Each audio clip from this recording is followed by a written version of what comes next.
These are two of my students of composition. They received, this is their last year in the career of composition, and at the University of Córdoba.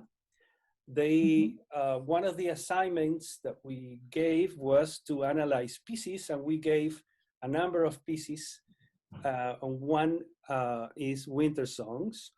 Above is Micaela, and below you see Yanina. Micaela and Yanina. And yeah, I see their names also. Hello, my name is Micaela. I'm 25. I am in 2014 on National University of Córdoba. Yanina, my partner, chose your music to analyze for the subject composition. We have the opportunity to talk with you about it. Hi, I am Yanina. La verdad es que estoy muy contenta de poder conocerla. Yo soy la que escribía los mails, pero Micaela y yo nos encargamos de redactar. Tengo 26 años, hace 6 años que estudio composición musical y la verdad que estoy muy contenta de poder conocerla. We would like to know, in relation to the origin of the piece, how was Wintersongs series born? Okay. So actually, it started in 2003 or 2002, I think, that I wrote the first part of Wintersong. Or actually, yeah, I was supposed to write a piece for IRCAM. And this was my first invitation ever to IRCAM. And I chose to have a septet of mostly low instruments. I had the tuba, I had the trombone, I had the bass clarinet, the cello, I think there is a double bass, and the double bass, etc. And the bass flute, yeah. So all of those are very low and very heavy instruments. And I wrote the first part with electronics. And the idea of the first part was that the electronics start in the beginning very integrated into the other instruments, and slowly they become independent. When I finished the piece, I was not completely happy. I had the feeling like the piece is not, it has more potential than what I did at the moment. And, you know, as it happens, sometimes you get a lot of things at the same moment. Sometimes you don't get anything, and sometimes everybody wants something. And I decided to take it as an opportunity. I got a commission, I don't remember, it was Ensemble Modern. And anyway, I decided immediately to take Wintersongs and to develop it in a very different way than I ever done before. What does this mean? I decided to take the septet material, not the electronics, but the septet material as a kind of a resource, and not to touch it, to leave it as it is, but to add something to it. For Wintersong II, the first one of the series, yeah, after the first one was written, I decided to add 3 percussionists and to take away the electronics. That's what I was asked for, to have a piece with no electronics, and I used it as an opportunity to invent this solution that was really fitting with my feeling that the piece did not do enough. So I said to myself, now you have a chance to do more. And that's what I did. So the three percussionists, they do not translate the electronics. They do not translate the electronics. They actually open the piece and they create a contrapunct to the septet, and their contrapunct is not exactly going together with the septet. It actually makes the piece into, in the percussion, the piece has two parts, as opposed to the piece in the septet, which has three parts.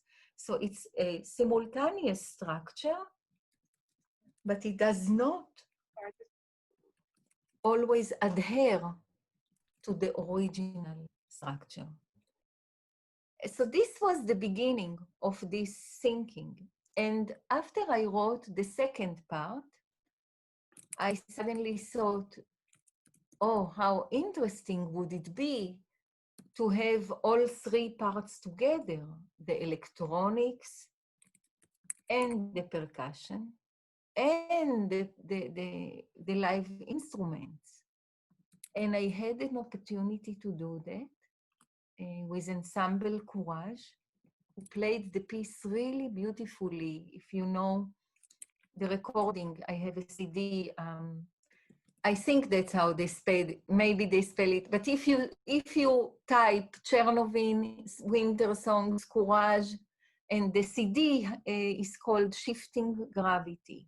Okay. It's a solo CD of my work.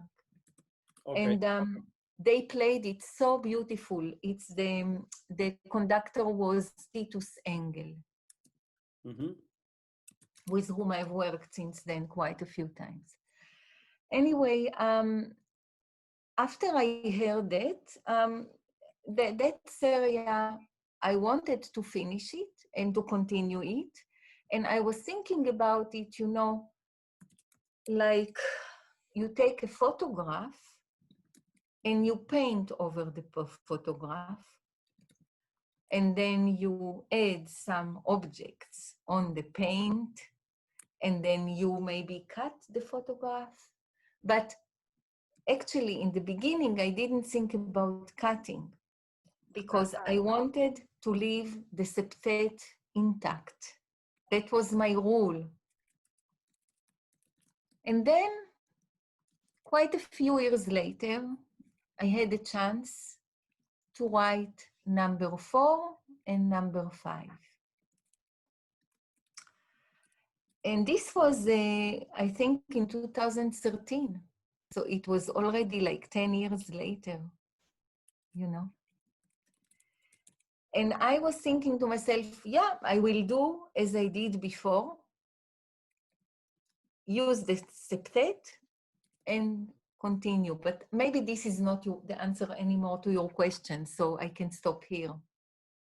Con respecto a la pieza Once Missile Clue, quisiéramos saber qué vinculaciones tiene con la otra pieza, creo que por parte lo contestó, y desde qué perspectiva plantea esas relaciones, digamos. So let me just look for the moment in my score, just for a moment. And I actually, this is the continuation of the story that I started telling before.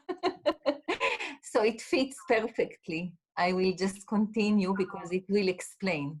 So when I wanted to write number 4, the fourth winter song, at first I thought that I have to continue in the way that I worked before. You know, not touching the septet, not doing anything to the septet, and just adding some things on top of the septet.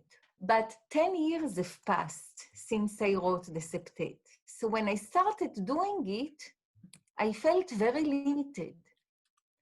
Actually, I didn't like it to continue that way, to use the septet the way that it was.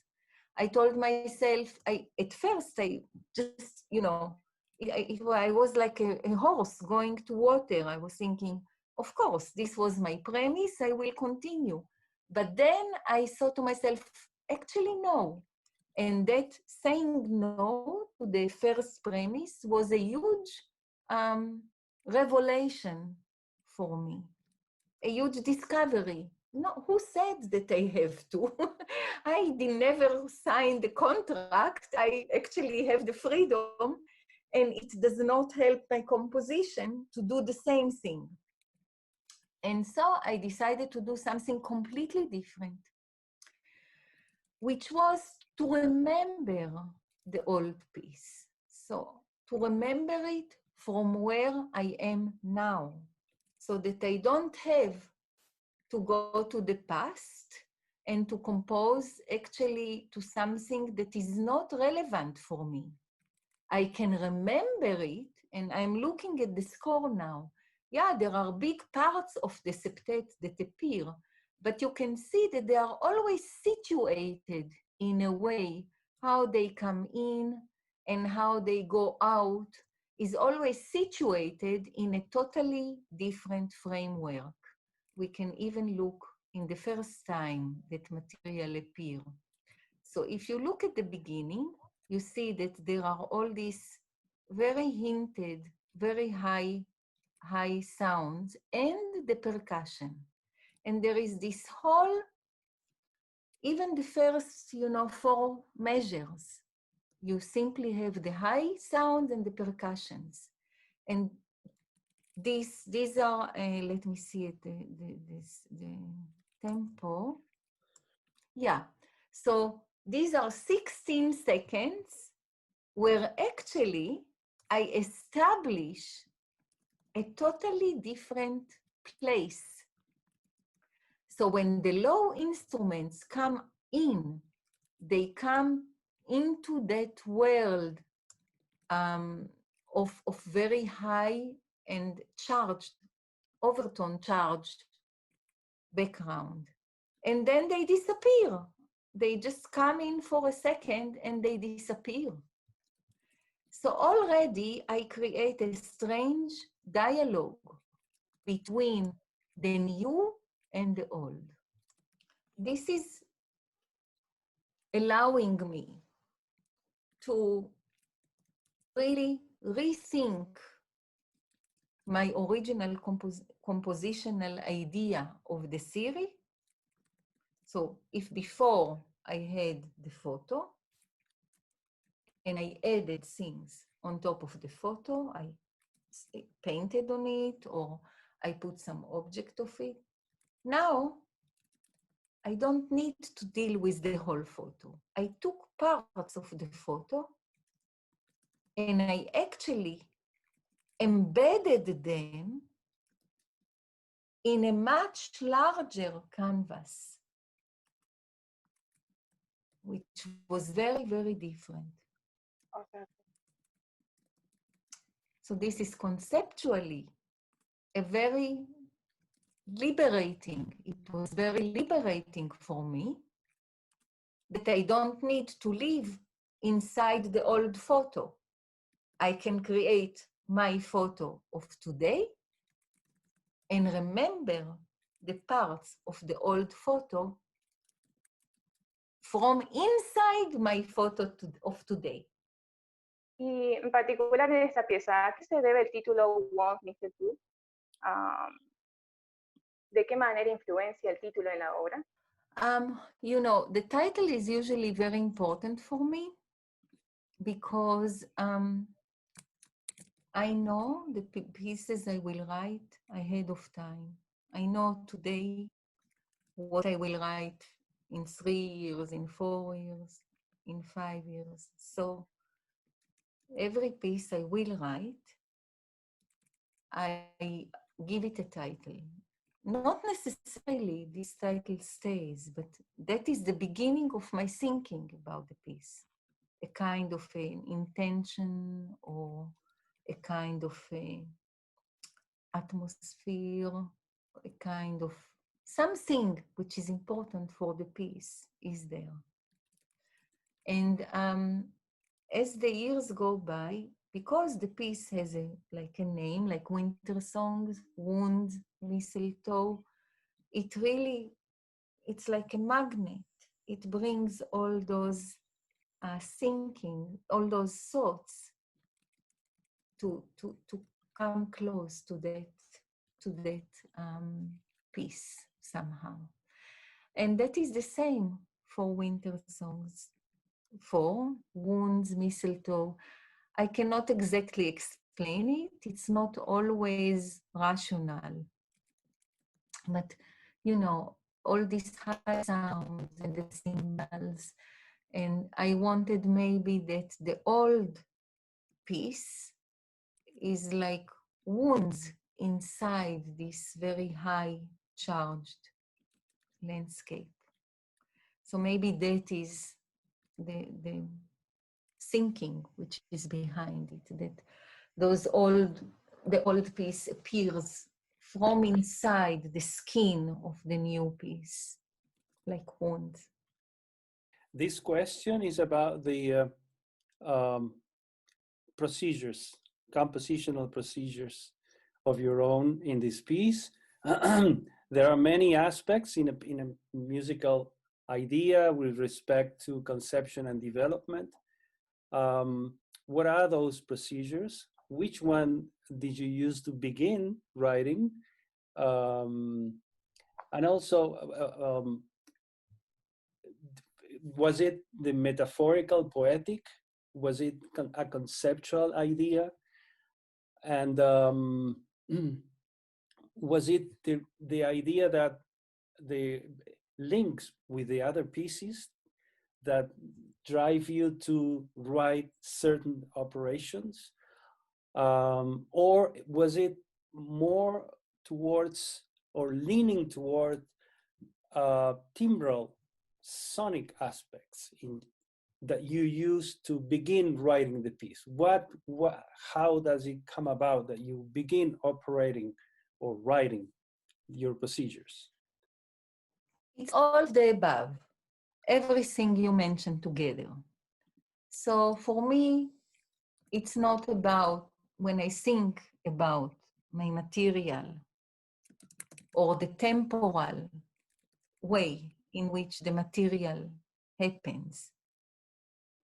I do not separate. So to begin with, we know that there are three groups, right? There are the group of very high instruments, piccolos, oboe, clarinet, soprano saxophone, trumpet, accordion, which can be very high. These are very, very high, and they are not only high, if you look at it, they are very piercing. They really are like needles. So already when I have this group, that group by itself, it has a kind of, it is already speaking. It's like, you know, if you look at three groups of people, only by looking at the groups of people, you can already get a kind of an atmosphere for a group A and group B and group C. Maybe there are no words for it, but there is a kind of an expression. And this is a group of very similar in some way. What combines those instruments is very clear. It's the high and very piercing content. Trumpet, soprano saxophone, clarinet, oboe, piccolo. You immediately feel that there is pressure, very high pressure. Then I go to the percussions and I see that there are three cymbals or two cymbals and bass drum. So this is a much, much larger area because cymbal, even the sound of the cymbal is a kind of, it's flat, but it goes over a very large area, exactly the opposite from the point or the needle of the high instruments. So you will tell me, so that you are talking only about sonority or color. No, I'm not, because that is not sonority. It is also weight. It is also gesture. It is also how this sonority appears in space, because one sonority is like needles, and it's very painful, which is like maybe also its own wounds, or, you know, mistletoe. It can fall from the ceiling. And one sonority is very much large and over a large space. So it already, the sonority by itself is not only sonority, it is physical presence. If I wanted the high instruments to create a large area which is flat, that would be very difficult. It would go against their way of producing sound, because they put a lot of effort to catch the high. And if I would want the cymbal to do very short and very weighty sound, would be also difficult, because I would have to mute it. So I am, to begin the piece, going with the instruments, not only as sonority, but also as material. I accept their presence. I create a space for them where they can roam, where they can exist in the room in a way which is according to their nature. So this is how I think about my material, and you can see it right from the beginning. So in the beginning, I immediately demonstrate the three types of material. And it's not only material, it's the three types of existence. And they are quite contrasting. So the question is, in this piece, am I bringing them together? Is it a sonata form, kind of, where there is an integration? Or is it dialectical? And let me look at the score at the end, and I would like to look at the end for a moment. It's not, definitely not an integration. Definitely not an integration. But it is a kind of a strange dialogue where every time one other voice is the main one and the other ones are shadowing it in their own way. And if I go to the end, just a second. Yeah. And it gets, in the end, it's almost like they are not exactly dialectical to each other. They are not exactly fighting for space. It's almost like there are three different parts of one body. And that body is at first not coordinated, but in the end, it begins to coordinate. And in the end, it, in a way, screams in one voice. So the process of the piece is not that of integration. They don't become one thing with no differentiation. They still exist each in their own realm. But we discover that they cooperate, that they belong to the same thinking, that there are three ways in which the same idea is working through. And it was just our inability to learn this right in the beginning that prevented us from seeing that.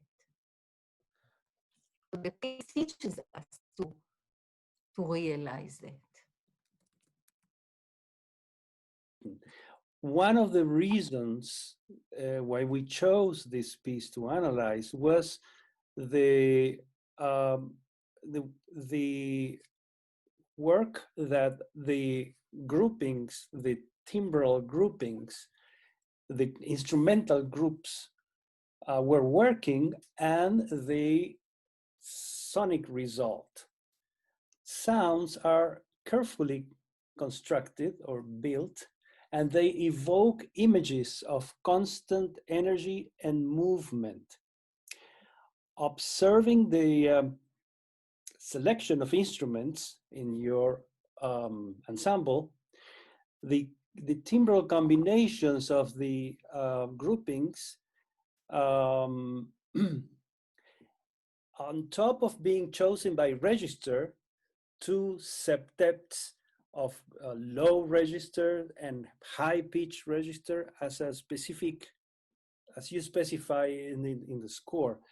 Now the question is, what other reasons drove you to make the decision to group them in such a way?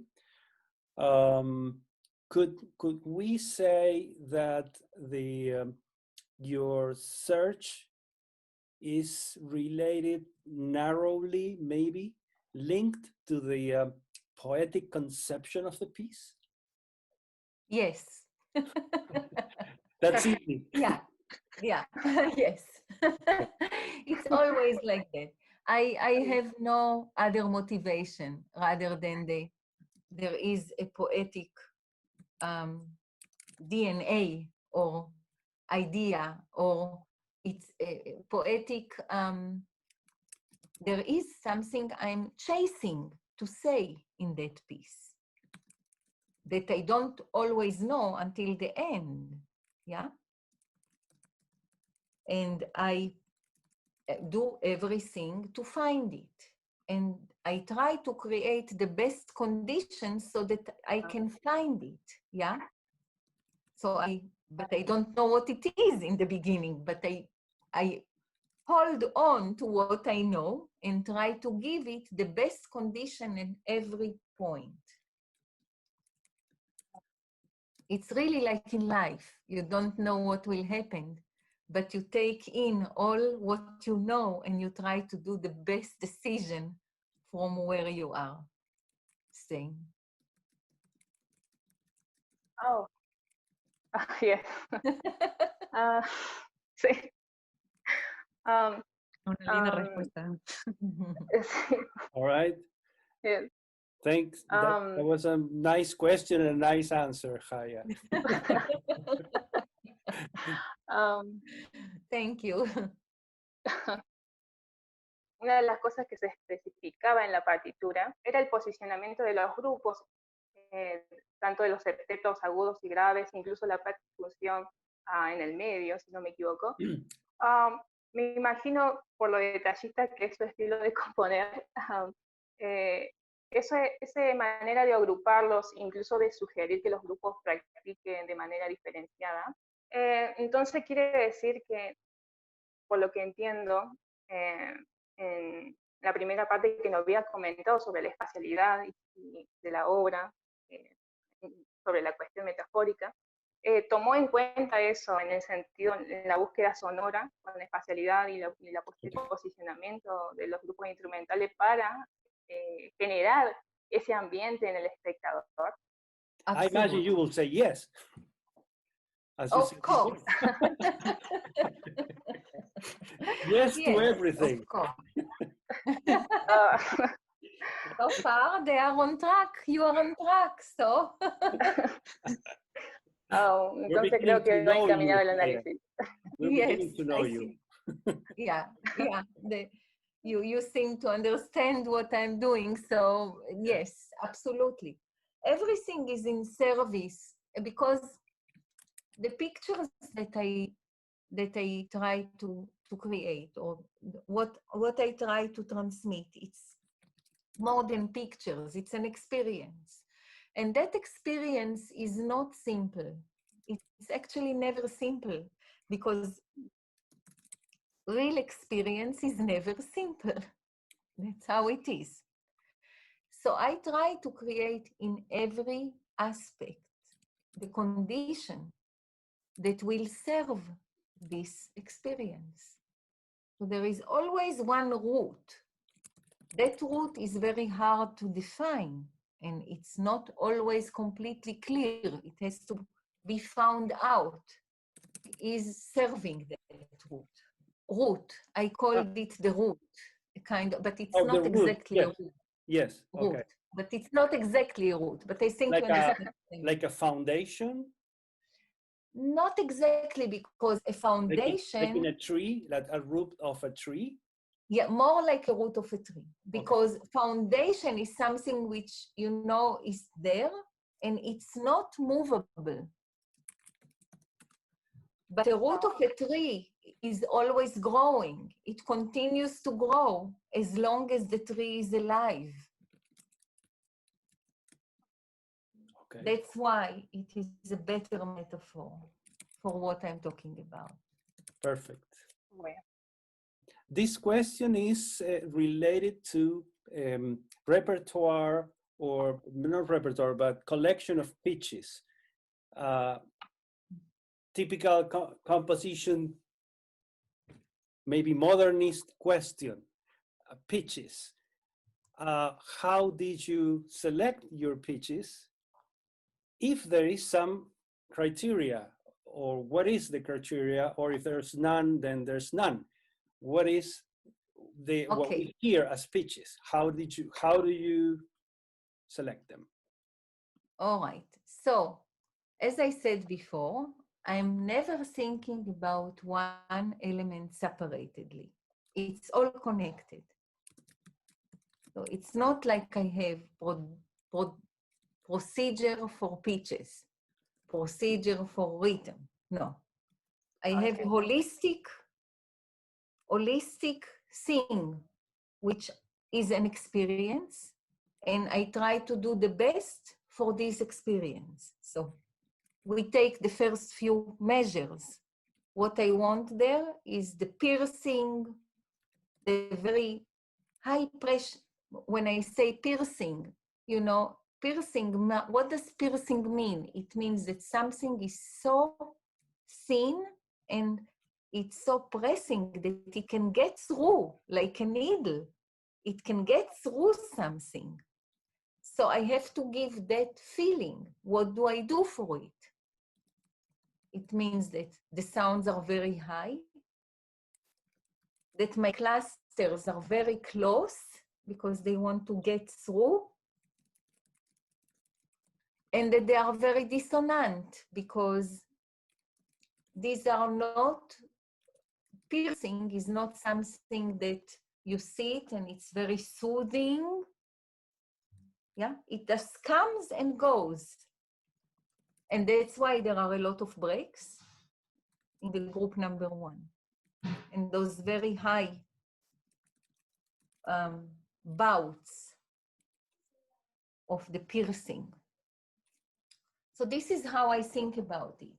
Now, when I will compose the second group, I already will take the piercing into account and see where I want to place them in terms how much are they connected. And in the beginning, they are not connected to the percussions at all. So that is how I think about pitch and about time and about everything, because it's all working together.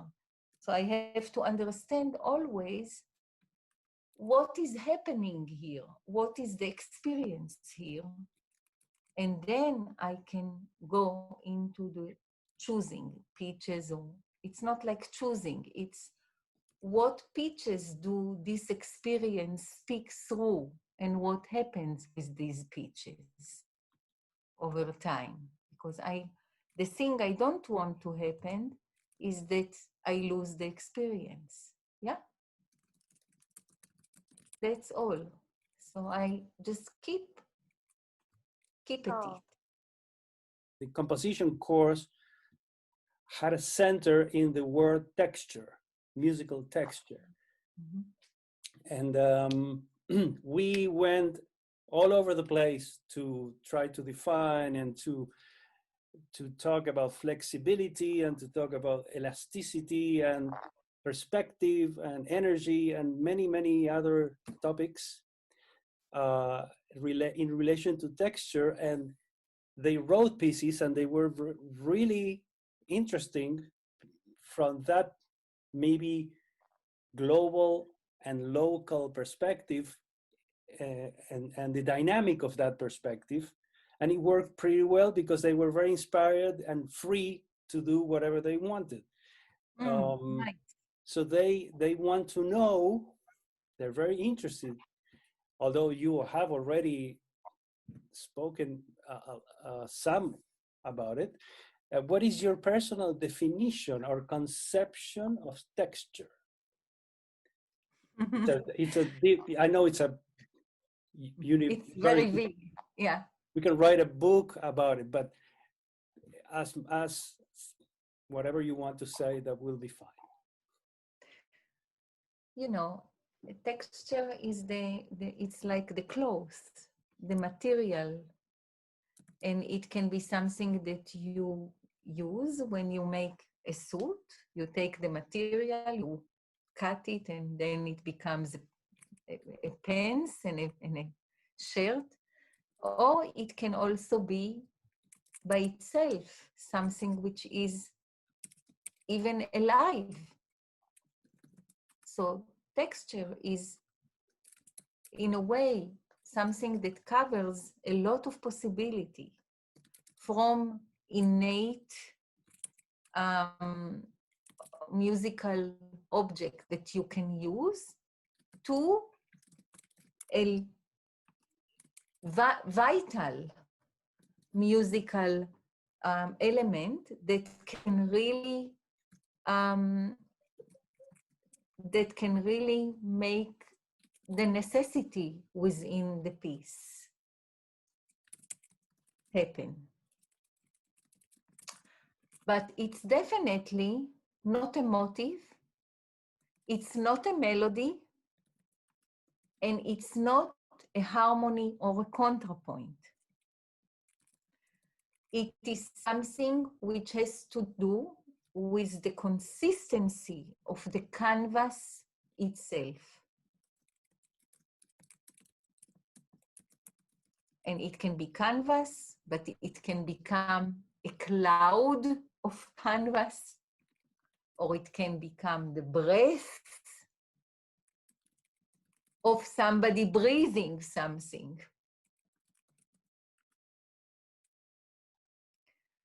And if you look at our world, I do believe that musical thinking in texture is much more coherent with the way that we physically think about the way the world is happening now. When we think about, molecules are texture. They are not a DNA. They are not a motive, and they are not a harmony. It's more like a texture. There are parts which are material, surrounded with a lot of parts which are immaterial. That is texture. Texture is something rhizomatic. It's something very networky.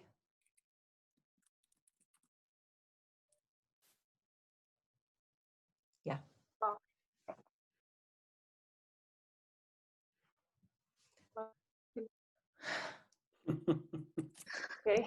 Okay. We worked a lot with imagining worlds that are not necessarily musical, but bring inspiration from the ocean, the wind, the birds, or molecules. Or I asked them to feel free to go all over the place and have texture as a sensation first. And then, Great. so you're helping me a lot. That sounds very much Yeah. on my trail. Yeah. Yes. So lovely. Yes, really, really nice. This is a very nice way to see music. Very inspirational also. Thank you. And yeah. It's nice to be working to the same, to the same ideas. Yes. So, yeah. Okay. Have you found yourself composing during this time? How did quarantine affect your work and composition methodology? Oh, I compose in the same way, but I have the possibility to work a lot. So I've been just working a lot, and I somehow find that when I'm able to always go and work, I have a lot of push, like I have the wind pushing me very, very strongly. So I'm just working a lot. And no difference in my way of working. It's just quantity of time becomes a quality of I don't know, the swiftness of the ideas. I go to sleep with my piece and I wake up with my piece, even more than usual. Yeah.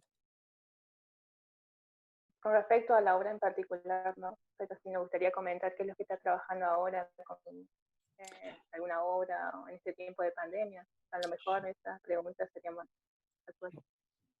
Oh, actually, that is a nice question because I can also have to remember to recommend you something.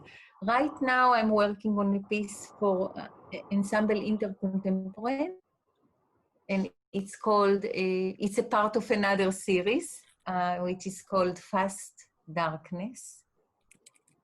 And first part is for Ensemble Riot in England. And this part is for, it's large ensemble, full sinfonietta actually, with bass clarinet soloist. And may I also mention that I think that you might know it, but my opera, Infinite Now, is now on Opera Vision, so people can watch it. It's free, and so please, I would be very happy if, also composers will watch it. All right. All right. Thank you so much, Chaya. Thank you Thank all. you. And thanks for the nice questions. And nice to meet you all.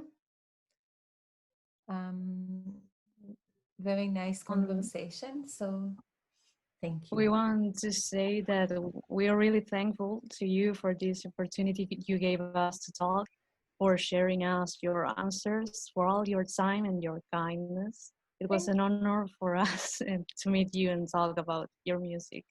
Thank you so much. Thank you. I appreciate that. Makes my day. Thank you. Bye-bye. Yeah. Thank Bye-bye. you. Thank you. Bye-bye. Bye-bye. Gracias. Thank you. Thank you.